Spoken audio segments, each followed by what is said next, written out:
নমস্কার, আমি জ্যোতিষী তন্ময় মৌলিক। আজকে আমি সংক্ষিপ্তভাবে যে গ্রহটিকে নিয়ে কথা বলবো সেই গ্রহটি হচ্ছে কেতু। বড় মূলধনের কারক গ্রহ কেতু। আমি জ্যোতিষ প্রফেশনে এসে যে দুটি গ্রহকে প্রাধান্য দিই, সেই দুটি গ্রহের মধ্যে প্রথম গ্রহ হচ্ছে শনি এবং দ্বিতীয় গ্রহ হচ্ছে কেতু। কেতু যদি আপনার জন্মছকে পজিটিভ থাকে, তাহলে সে কেতু কিন্তু আপনাকে উচ্চ জায়গায় প্রতিষ্ঠা দিতে পারে। কেতু এমনই একটা প্ল্যানেট যে রবি থেকে আমরা নাম, যশ, খ্যাতি এগুলো বিচার করে থাকি। কিন্তু আপনি তো নাম যশ কোনো একটা ব্যাপারে অর্জন করলেন, কিন্তু সেই নাম যশটা আপনি কতদিন স্ট্রে করতে পারবেন, কতদিন নাম যশটাকে টিকিয়ে রাখতে পারবেন, সেটা ডিপেন্ড করে কেতুর উপরে।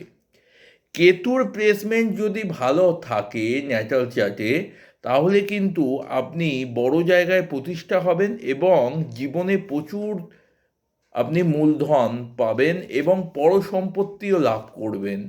কেতু যদি ন্যাটাল চার্টে ভালো পজিশনে থাকে, তাহলে আপনার আচমকা উন্নতি হতে পারে। এবং একাদশে কেতু যদি পজিটিভ থাকে, তাহলে আপনি বড় জায়গায় কোনো না, আপনি যে কোনো জায়গায় গিয়ে খুব নাম, যশ, প্রতিপত্তি এগুলো পাবেন।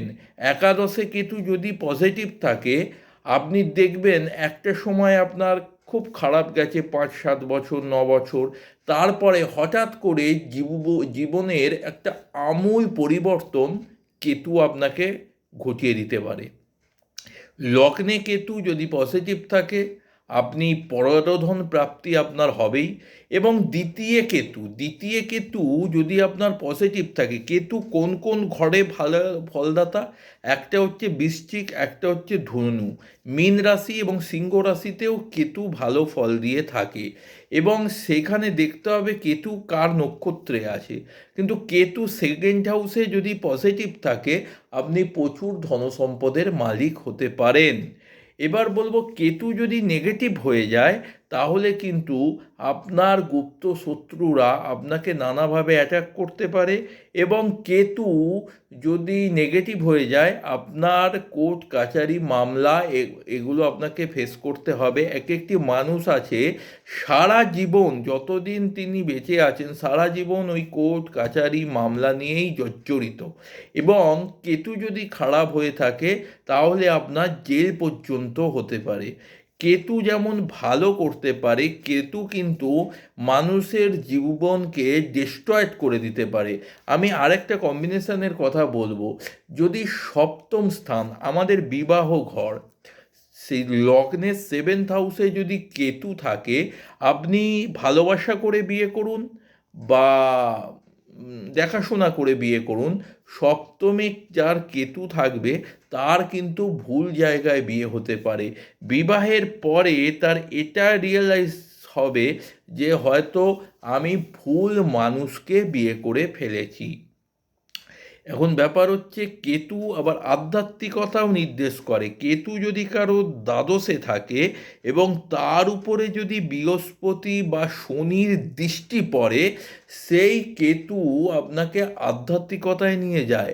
যারা বড় বড় সাধু, সন্ন্যাসী এবং যোগী মানুষ, তাদের ন্যাটাল চার্টে যদি আমরা ক্যালকুলেশন করে দেখি, তাদের কিন্তু কেতু খুব পাওয়ারফুল। কেতু পাওয়ারফুল না থাকলে আপনি কিছুতেই বড় সাধু সন্ন্যাসী হতে পারবেন না।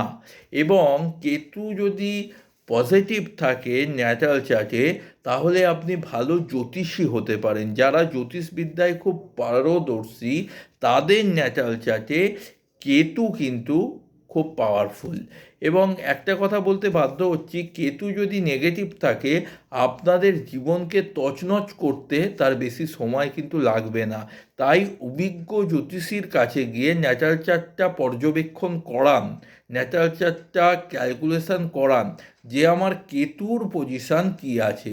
কেতু যদি খারাপ থাকে, তাহলে আপনার জীবনে এই প্রবলেমগুলো আসবে যেগুলো বললাম। কিন্তু কেতু যদি পজিটিভ থাকে, আপনাদের জীবনে কোনো না কোনো সময় আপনাদের জীবনে প্রতিষ্ঠা আসবেই। যারা আমার সঙ্গে যোগাযোগ করতে চাইছেন, আমার নাম তন্ময় মৌলিক, আমার ফোন নাম্বার 8777423132। নমস্কার, জয় মা তারা, জয় গুরু বামদেব।